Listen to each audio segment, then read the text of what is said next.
Salut Zachary, on est dans ta chambre à Las Vegas pour la NBA Cup et tu viens malheureusement d'être éliminé face aux Bucks avant de revenir sur le match et sur ton début de saison. Comment ça va déjà? Ça va, écoute, tout se passe bien, ça pourrait aller mieux. Voilà, défaite un peu frustrante hier, mais dans l'ensemble, tout va bien. Parle-nous justement un petit peu de cette NBA Cup. Qu'est-ce que ça amène au sein d'une équipe, cette nouvelle compétition? Là, j'imagine que jouer un Final Four, il y a un petit peu de motivation? Ouais, il y en a énormément, si je peux le dire. Beaucoup de motivation de la part de l'organisation, des coéquipiers. Je pense même de l'ensemble de la ligue est je la sens très impliquée. Voilà, on joue pour un trophée. Au milieu de saison, c'est un format qui est récent en NBA et puis on voit sur l'intensité des matchs que ça amène quelque chose en plus et franchement c'est top de jouer dans ces circonstances. Pour vous qualifier à ce Final Four, vous êtes allé gagner à New York, au Madison Square Garden, dans un match donc à do or die. Parle-nous un petit peu de cette ambiance et de cet exploit que vous avez fait. Qu'est-ce que tu as ressenti de faire taire le Garden comme ça? C'était pas la première fois pour les Hawks et Trae Young notamment. Ouais, comme on sait, il y a pas mal d'histoires entre les Hawks et les Knicks. Et donc, non, franchement, c'était un match avec beaucoup d'intensité. Et voilà, cette sensation de climatiser le Madison Square Garden, c'était vraiment savoureux, si je puis dire. Et on a vraiment pris beaucoup de plaisir à gagner voilà, collectivement. Et puis voilà, au final, c'était notre billet pour Vegas. Et donc beaucoup d'excitation et voilà, un peu de fierté d'avoir pu battre New York chez eux, quoi. Parle-nous, on va revenir sur ton début de saison. Il y a beaucoup d'attentes autour de toi, tu es le numéro 1 de la draft. Comment tu juges ton début de saison? On est à peu près à 2 mois et demi, 3 mois de saison là. Je dirais que je suis plutôt pas satisfait, c'est pas le mot, mais dans l'apprentissage et j'ai vraiment cette sensation de m'améliorer à chaque match et de comprendre le jeu et de pouvoir d'avoir cette capacité de devenir meilleur après chaque minute jouée sur le terrain. Donc je suis très excité de ces 2-3 premiers mois. Je pense que voilà, ça pourrait être mieux, que l'adresse forcément pourrait être mieux, que il y a des petits aspects un peu frustrants, je dirais, de mon jeu que j'aimerais qu'il soit un peu plus haut, un peu plus élevé. Je pense notamment à l'efficacité, au pourcentage, à l'adresse. Mais je suis content d'être un joueur entre guillemets qui essaye de ne pas dépendre de ça et qui fait les choses pour gagner et de pouvoir d'avoir la possibilité de gagner des matchs et d'aider mon équipe à gagner en faisant toutes ces petites choses dont on a besoin pour gagner des matchs. C'est quelque chose que j'aime faire et je suis sûr que du coup c'est en restant sur le terrain que tous ces petits défauts entre guillemets dont je parlais, notamment à l'adresse, je sais que ça va revenir très rapidement parce que je travaille pour tous les jours et il n'y a pas de raison. Je sais ce que je fais entre guillemets, je sais ce que je fais. Tu sais que tu as progressé le plus depuis le début de la saison. Quel aspect du jeu t'as progressé le plus? J'ai l'impression d'avoir progressé défensivement. Où voilà, physiquement je me sens beaucoup mieux. Je fais un travail de préparation physique assez entre guillemets assez intense en dehors des temps collectifs. Donc je sens petit à petit que physiquement ça se retranscrit beaucoup sur la défense, le fait d'impacter mes vis-à-vis, et c'est quelque chose dont je suis plutôt satisfait sur ce début de saison, bien qu'il reste énormément de choses à accomplir. C'est quoi, à l'inverse, ça a été quoi le plus dur? Qu'est-ce qui est encore le plus dur pour toi sur la transition Europe-NBA? Je pense que le plus dur au début, ça a été, bien qu'en Europe, j'étais quelqu'un qui aimait bien courir et le jeu de relance, j'ai le sentiment en arrivant que c'était vraiment, c'était vraiment amené beaucoup plus loin. Surtout nous chez les Hawks, voilà, c'est ça qu'on aime faire, défendre et se projeter vite vers l'avant, courir, balancer les balles devant pour finir fort, ou pour tirer à 3 points, c'est tirer en transition à 3 points dont j'ai pas forcément l'habitude en Europe, où on est plutôt voilà, si c'est pas un tir entre guillemets construit après 15 secondes où ça a bien bougé, on tire. Enfin, j'ai l'impression qu'ici on tire beaucoup plus facilement à 3 points, que ce soit en transition ou pas, et que ça a été au début, voilà, les premiers entraînements, tout ça, je me suis dit, ah, ok, il balance ou ça va droit au cercle, ou peu importe, mais en tout cas, tout le monde se projette vite vers l'avant.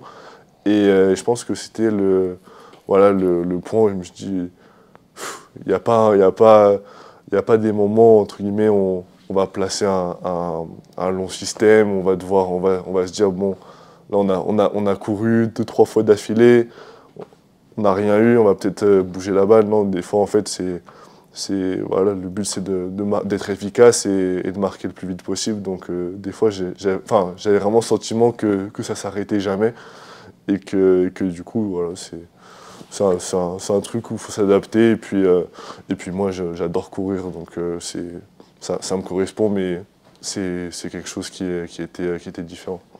Est-ce que tu as ressenti une pression du fait de ton statut d'être numéro 1 de draft par tes coéquipiers et même par les adversaires? Euh, je pense que j'ai pas ressenti de pression plus que ça. Je sais que la pression, les attentes, elles sont là. Et du coup, bah, dès le début, j'ai essayé de me mettre voilà, dans ma bulle, dans, de me concentrer sur ce que les Hawks attendaient de moi, ce que mon équipe avait besoin de moi. Et, et je pense que voilà, j'ai essayé de, voilà, de me concentrer sur les bonnes choses. Et entre guillemets, la pression, je me la mets moi-même dans le travail que je fais quotidiennement, voilà, tous les jours avec mes coéquipiers ou après les temps collectifs, voilà, toujours faire un peu plus pour répondre à ces exigences. Et du coup, j'ai envie de dire que bah, la pression extérieure, quand tu fais ça, elle se libère un petit peu parce que bah, t'es dans ton monde en fait, t'es dans ton monde, voilà, t'es dans ce process. Et je pense que bah, entre guillemets, c'est la solution que je me suis trouvée pour voilà, ne pas être distrait par ces choses qui peuvent être négatives et qui peuvent impacter un joueur. Tu as commencé sur le banc, tu sortais du banc. En début de saison, tu es aujourd'hui titulaire. Comment tu as vécu cette progression et puis comment tu as vécu le fait de commencer sur le banc quand on est numéro 1 de draft? C'est assez rare. Toi, comment tu as vécu ça? Comment tu l'as, même avec ton coach? Euh, je l'ai pas vécu mal. Ça, c'est une certitude. Comme je l'ai dit un peu avant, j'ai vraiment cette volonté. Moi, j'adore gagner. C'est vraiment mon état d'esprit. Et en fait, bah, j'ai confiance. Voilà, j'ai parlé avec mon coach en arrivant à Atlanta dès juin. J'ai confiance euh, le projet, dans le projet qu'ils ont pour moi. Et du coup voilà, j'avais cet esprit un peu de compétiteur qui voulait gratter des minutes à tout prix et qui matchait bien avec du coup bah, la productivité que je pouvais apporter sur le terrain ensuite. Et au final, il y a eu beaucoup de blessures et j'ai pu être, voilà, titulaire assez tôt finalement et puis répondre présent quand l'équipe en avait besoin. Et puis voilà, comme je dis, c'est un, c'est un cercle entre guillemets de positivité, voilà, de toujours essayer de gagner. On a fait un super run là, il y a quelques semaines. On a battu une grosse équipe et cette énergie-là, c'est entre guillemets ce dont j'ai besoin, ce dont je me nourris pour répondre entre guillemets voilà, aux exigences que je me fixe. Parle-nous de tes ambitions cette saison individuelle. Tu t'entraînes beaucoup, tu l'as dit. Tu es numéro 1 de draft. Quand on est numéro 1 de draft, on veut être rookie de l'année. Ouais, c'est toujours, c'est toujours dans un coin de la tête. Après, voilà, comme je l'ai dit, en tant que compétiteur, on veut être le meilleur, on veut tout bien faire. Et c'est sûr que voilà, ce titre-là, ça représente quelque chose pour moi. Mais un peu comme à l'image, hein, j'ai envie de dire, du All-Star Game en France, des playoffs de l'année dernière, j'ai envie de me concentrer sur les bonnes choses, c'est-à-dire gagner des matchs et voilà le projet collectif, entre guillemets. Et au final, on l'a vu de mon expérience que j'ai pu avoir en France, c'est en faisant ce genre de choses que j'ai pu être récompensé individuellement, que ce soit, comme je l'ai dit, la sélection All-Star ou même le meilleur jeune de Betclic ou peu importe. C'est avec la mentalité de vouloir gagner et d'aider l'équipe voilà, à gagner des matchs et à être compétitrice contre de grosses équipes qu'au final, individuellement, la chance m'a souri, entre guillemets. Donc j'essaie vraiment de... Voilà, je sais que c'est la bonne attitude à avoir parce que ça m'a souri l'année dernière et j'essaye voilà, de me nourrir de ça pour le futur de ma carrière. Parle-moi de Triangle, tout simplement. Parle-moi de ce meneur fantasque qui réalise une super saison et avec qui tu arrives, j'ai l'impression, à nourrir une bonne relation sur le terrain. Ouais, alors, Trey, j'ai l'impression qu'il est pas trop différent de ce qu'il est, parce que c'est quelqu'un de très expressif. Donc j'ai l'impression que, voilà, quand je vois toutes les bonnes choses qui sont dites sur lui, que tout est vrai en fait. Et je le reconnais quand je lis les trucs, je le reconnais très bien dans ce que je lis parce que c'est quelqu'un qui est très expressif et qui veut gagner, j'ai l'impression de mon expérience depuis que je suis là qui a vraiment envie de nous pousser à être meilleurs et puis de nous mettre en confiance et voilà, on peut le voir sur toutes ces passes qu'il nous fait. Il veut vraiment voilà, partager la balle et nous faire briller. J'ai souvenir c'était même pas un entraînement, c'était avant le training camp. Donc en fait, on faisait du 5-5, des pick-up avec tous les joueurs. Et c'est le premier entraînement, le premier jour où il revient d'OKC.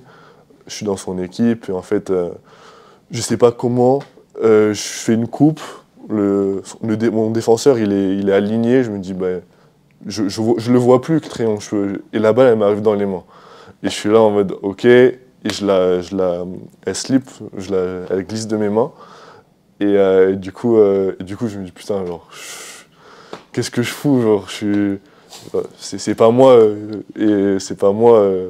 faire une balle comme ça. Je me dis, putain, c'est une mauvaise première impression, tout ça. Et direct, il vient me voir, il me dit, je vais te trouver dans n'importe quelle situation, sois prêt, machin. Et au final, c'est vraiment cette mentalité et cet état d'esprit que j'ai gardé tout au long, en fait. C'est que il est tellement bon passeur que je dois toujours être prêt à recevoir la balle et prêt à tirer.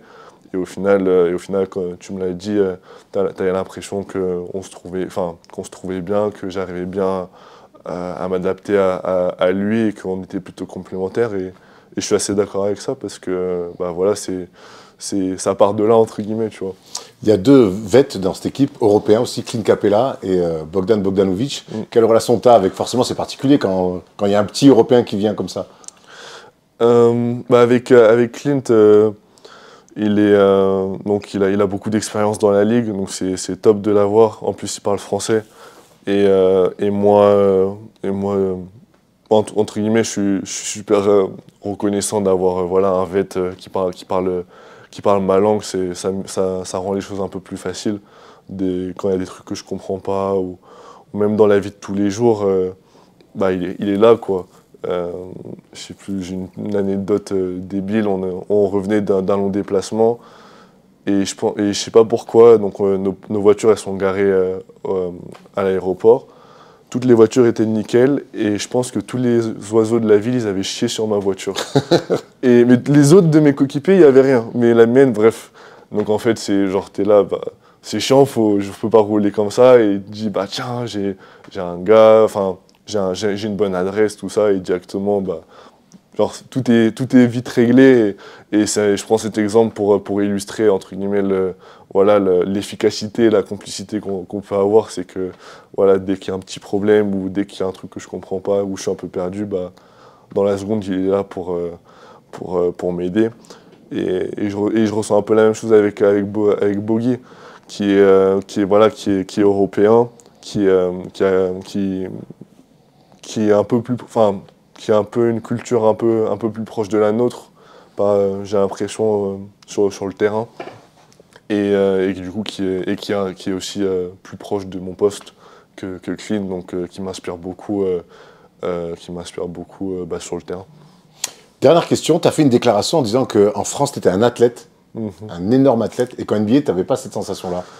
Moi, j'ai l'impression que tu restes quand même un athlète, même en NBA. Je n'étais pas d'accord avec ce que tu as dit. Comment explique-moi un petit peu ça? En fait, ça a été un peu... voilà. Tu vois, mal interprété. Mal interprété. L'interview, je l'avais fait le premier entraînement après le training. Le premier entraînement du training camp. Et le truc, il est sorti mon premier match ou 2 semaines après que la saison elle avait repris. Enfin bref, peu importe. Et en fait, la question, on me demandait ce que je pensais de mon premier entraînement. Et j'étais là, je me disais, bah, le fond de ma pensée, et je pense que c'est aussi le fait que bah, l'anglais, c'est une autre langue et que je pense, genre, je blâme personne, c'est aussi moi qui me suis mal exprimé. Mais j'étais là en mode, ah bah, ouais, tout le monde, comme je l'ai dit plus tôt, tout le monde court vite, tout le monde aime sauter, tout ça. Et j'étais plus en train de mettre en avant mes coéquipiers que de me dénigrer moi. Mais bien évidemment, bah, je pense que ça s'est vu sur les matchs aussi que j'ai pu faire en NBA, que évidemment que je suis quelqu'un qui aime sauter, qui sait courir vite. Surtout à mon poste, c'est important. Donc évidemment que je me sens pas comme quelqu'un qui va jouer au sol, c'est pas du tout mon jeu. Si toi, t'as pas de qualité athlétique, je sais pas ce que nous journalistes, on va devenir. En tout cas, merci Zach, on va te souhaiter de courir et de sauter haut encore longtemps. On va suivre évidemment ta fin de saison. On espère te revoir à Paris avant la fin de saison. Tu passeras nous voir au studio. Bien sûr. Merci Zach, en tout cas, nous avoir reçus dans ta jolie chambre d'hôtel à Las Vegas. Tu nous permets aussi de découvrir un petit peu les coulisses de la NBA. Merci mon grand, à très vite. Merci.